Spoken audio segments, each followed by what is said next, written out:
بسم اللہ الرحمن الرحیم۔ السلام علیکم ورحمۃ اللہ وبرکاتہ۔ امید کرتی ہوں کہ آپ سب خیریت سے ہوں گے اور آپ کو میری آج کی ویڈیو بہت اچھی لگے گی۔ اس طرح کی مزید ویڈیوز کو دیکھنے کے لیے ہمارے چینل کو سبسکرائب، لائک اور شیئر لازمی کریں۔ تو آئیے شروع کرتے ہیں۔ روزے کی ابتدا سحری سے ہوتی ہے۔ یہ سحری کیا چیز ہے اور اس کی کیا اہمیت ہے اور اس کا وقت کب ہوتا ہے؟ نبی اکرم صلی اللہ علیہ وآلہ وسلم کے زمانے میں سحری کے لیے اذان ہوا کرتی تھی۔ ایک متفق علیہ روایت کے مطابق حضرت عائشہ رضی اللہ تعالیٰ عنہا سے روایت ہے کہ حضرت بلال رضی اللہ تعالیٰ عنہ سحری سے قبل اذان دے دیا کرتے تھے۔ چنانچہ آپ صلی اللہ علیہ وآلہ وسلم نے فرمایا کہ اس وقت تک کھاؤ پیو جب تک کہ ابن ام مکتوم اذان نہ دے دیں، اس لیے کہ ابن ام مکتوم ایک صحابی کا نام ہے۔ اس وقت تک اذان نہیں دیتے تھے جب تک فجر نہ ہو جائے۔ اس وقت تک اذان نہیں دیتے جب تک فجر نہ ہو جائے۔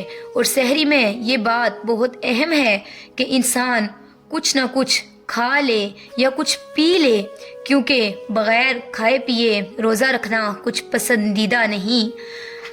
حضرت عمر بن العاص کہتے ہیں کہ نبی صلی اللہ علیہ وآلہ وسلم نے فرمایا کہ ہمارے اور اہل کتاب کے روزوں کے درمیان سحری کھانے کا فرق ہے، اور پھر آپ صلی اللہ علیہ وآلہ وسلم نے اس کی مزید تاکید کرتے ہوئے بیان کرتے ہیں، فرمایا کہ سحری کھانے والوں پر اللہ تعالیٰ کی رحمت نازل ہوتی ہے۔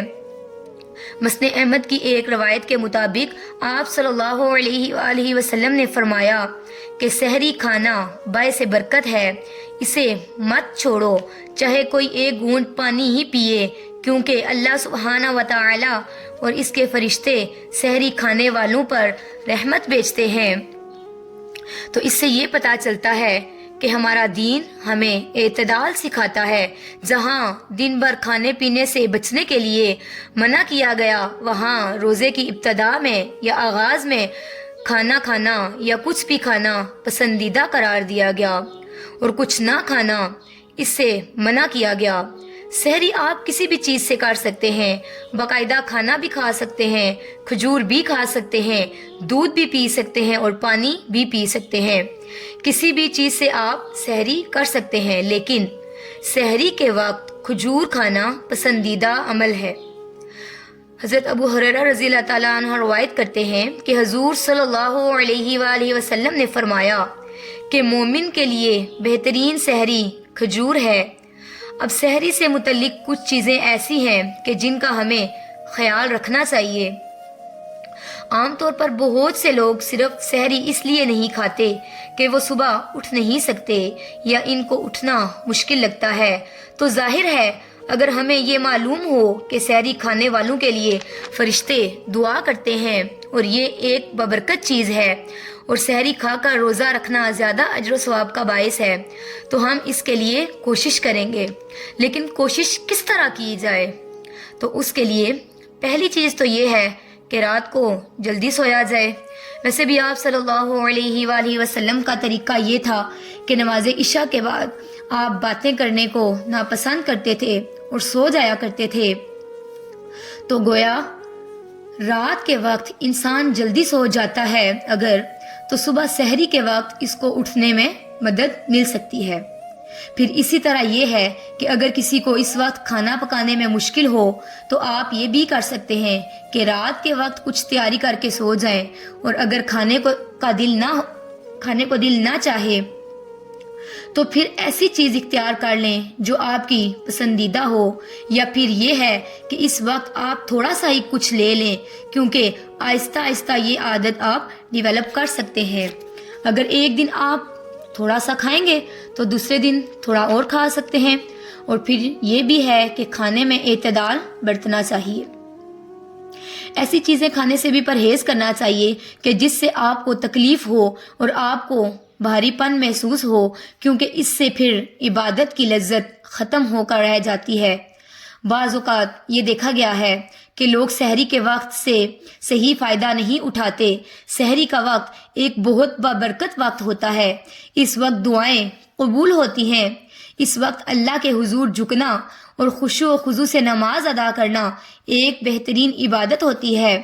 اگر اس وقت تھوڑا بہت کھانے کے بعد انسان اپنے وقت کو ذکر الہی میں گزارے تو یہ انسان کے لیے بہت ہی زیادہ سعادت کا باعث ہو سکتا ہے اور اس کی روحانی قوت میں مزید اضافے کا سبب ہو سکتا ہے۔ لیکن یہ دیکھا گیا ہے کہ بعض اوقات لوگ اس وقت پھر سے سو جاتے ہیں۔ یہ سونا یعنی سحری کے وقت سحری کھا کر پھر سو جانا دو اعتبار سے نقصان دہ ہے۔ دینی اعتبار سے تو اس طرح کہ آپ صلی اللہ علیہ وآلہ وسلم نے کھانے کے فوراً بعد سونے کو دل کی سختی کا سبب بتایا ہے، یعنی فوراً سونے سے دل سخت ہو جاتا ہے۔ اب دوسرا نقصان طبی نقصان ہے کہ اس طرح سونا دل کی شریانوں کو سخت کر دیتا ہے۔ تو اب اس میں آپ بھی دیکھ سکتے ہیں کہ دینی نقصان اور دنیاوی نقصان دونوں کتنے باہم قریب ہیں۔ ایک روحانی سختی ہوتی ہے دل کی اور ایک جسمانی سختی۔ پھر اسی طرح یہ کہ بعض اوقات لوگ اس وقت کو بات چیت کرنے میں، ٹیلی فون کرنے میں، گپ شپ لگانے میں گزار دیتے ہیں۔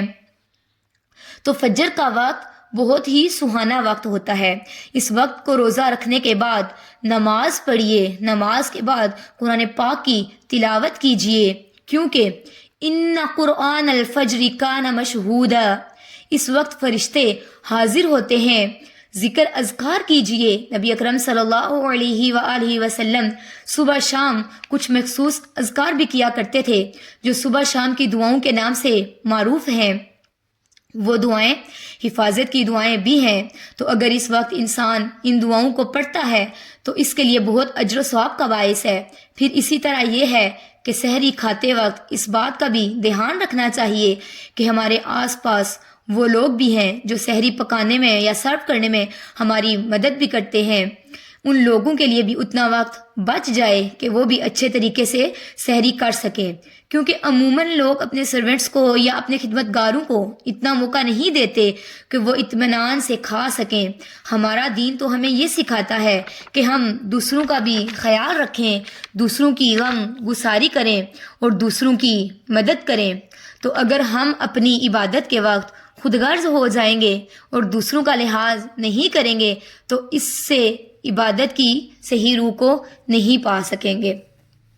امید کرتی ہوں کہ آپ کو یہ ویڈیو پسند آئی ہوگی۔ ہمارے چینل کو سبسکرائب کرنا مت بھولیے گا اور مزید ویڈیوز کو دیکھنے کے لیے ہمارے ساتھ رہیے گا۔ اللہ حافظ۔